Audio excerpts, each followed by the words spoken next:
I grew up in a house where being realistic wasn't just advice. It was basically the rule. My dad said it all the time. Be realistic, Ava. Life doesn't work like that. People like us don't get those kinds of chances. People like us meant normal. Middle class. Small town. We lived outside Columbus, Ohio, in a neighborhood where everyone kind of followed the same path. Graduate, get a stable job, maybe get married, buy a house not too far from your parents. That was success. I didn't hate that life. I just knew it wasn't mine. When I was 16, I got into video editing. It started small. I'd clip together random gameplay videos, add music, try out effects I barely understood. My friend Lauren told me it looked cool, so I kept going. Then it turned into something more. I started watching tutorials late at night, pausing every few seconds to try things myself, messing up, starting over. By the time I turned 18, I knew I didn't want college. Not because I didn't care.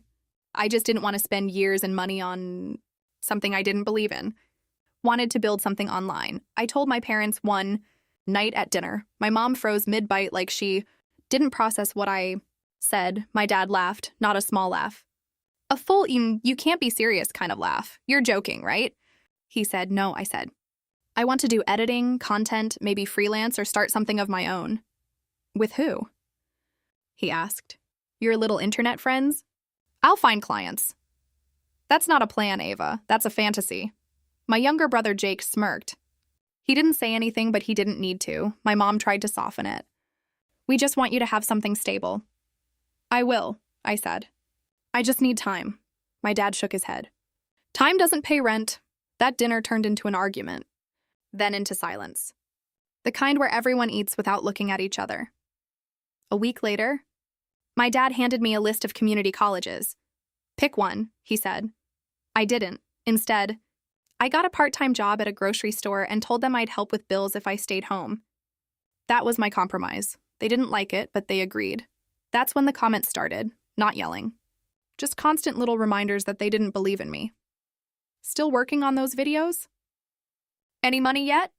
You know you could apply somewhere full-time. Even my friends joined in without meaning to. Lauren got into a good college and joked, when I graduate, you can edit my travel vlogs.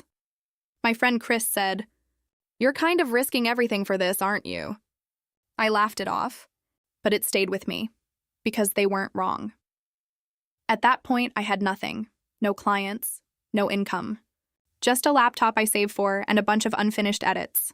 For the first 6 months, I made $0. I'd work my shift, come home exhausted, then sit for hours editing videos no one asked for. I posted them online. Most got barely any views. Some nights I just stared at my screen, thinking maybe my dad was right. Maybe I was wasting my time, but I couldn't stop. Around month 8, I got my first real message. A small YouTuber saw one of my edits and asked if I could make a video for her. She offered $25. I didn't even think. I said yes. I spent almost 20 hours on that video. I wanted it to be perfect. She loved it. Paid me. Asked for another, then another. It wasn't much, but it was something. I told my mom. She smiled politely. That's nice. My dad said, let me know when it's enough to move out. That one stuck, but I kept going. I started reaching out to more creators. Most ignored me. A few didn't. Slowly, the work built up. 25s became $50, then $100. After about a year and a half, I was making around $200 a month. Not amazing, but real. I told my parents I wanted to quit the grocery store job. My dad didn't even look up. That would be a mistake. I'm already making more editing. For now, I can grow it. You're not building a business. You're depending on strangers online. We argued for hours. At one point, he said, I don't understand why you're making your life harder on purpose. I didn't have a perfect answer. I just knew I couldn't give up, so I quit anyway. Things got rough after that. There were months I barely covered rent. I stopped going out, sold things I didn't need, ate cheap food, but my work got better. Then everything changed. One of my clients blew up. Her channel exploded almost overnight. A video I edited went viral. She stayed with me. Suddenly, I wasn't charging $100 anymore. I was charging $500, then $800, then more people started reaching out. Bigger creators, brands. By 23, I was making more in a month than my dad did in 3. I moved into my own apartment downtown. Nothing fancy, but it was mine. I invited my parents over. My mom kept smiling, looking around like she couldn't believe it. My dad nodded. "Nice place," he said. "Looks like things worked out like it just happened." I didn't say anything.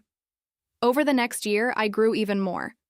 I hired help, turned my work into a small agency, got contracts, steady clients. At 25, I bought a house. That's when everything changed.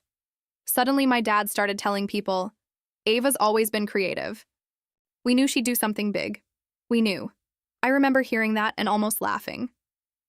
My aunt told me later, "Your dad is so proud of you." I just nodded. My brother started asking me for advice. Lauren messaged me saying she hated her job and wished she'd taken a risk like me. Even people who doubted me started acting like they believed in me all along. That part bothered me the most, not the past. Not the struggle, the way everyone quietly rewrote it, like the laughs didn't happen, like the doubts weren't real. My mom would say, "We were just worried about you." My dad would say, "We pushed you because we knew you could do it." That one always made my chest tighten. There was one moment I still think about. At my dad's birthday, one of his friends asked what I do. Before I could answer, my dad jumped in. "She runs her own company," he said proudly. "Built it from nothing. Always had that drive." I told her, "If you're going to do something, do it right." I just stood there, listening to him take credit for something he tried to stop. Later that night, I asked him about it. "Why do you say you always supported me?" I asked. "I did support you. You laughed at me. I was trying to protect you. You said it was a fantasy. And now it's not. That's not the point." He paused, then said, "I didn't think it would work. But you proved me wrong. Isn't that enough?"